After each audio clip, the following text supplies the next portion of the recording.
Start किए। Hi guys, हम लोग न्यू ब्लॉग बनाने वाले हैं। चलो बनाते तो फिर चलो। हाय गाइस, हम लोग ने यहाँ पे बहुत सारे ऐसे झाड़वे उगाए। चलो यहाँ से स्टार्ट करो। आज आप पहलू मारवा दो मैं कीधું તો પપ્પા હેરવા લઈ લો મસ્ત છે. પૈયા અમારી તુલસી છે. પૈયા અમારો આ છે.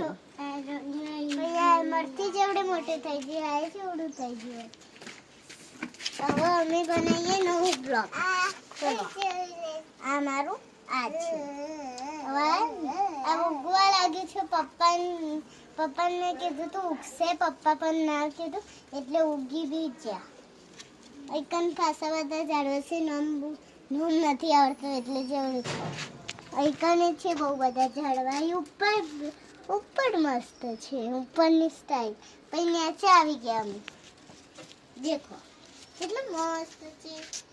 આ પપ્પા નવી વસ્તુ ઉગાડી છે. જો બાબા जगह ना माली थे पप्पा साइड में उगाड़ी दीजिए है ना पप्पा. ये गाइस देखिए, ये इधर छोटू भी है। छोटू कछुए को लेके आ।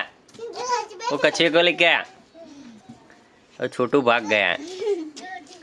ये देखो गाइस, ये है कछुआ हमारा। गाइस लाइक करो, शेयर करो और सब्सक्राइब करो। कहीं देखो, लाइक करो, सब्सक्राइब करो, नीचे क्लिक करो.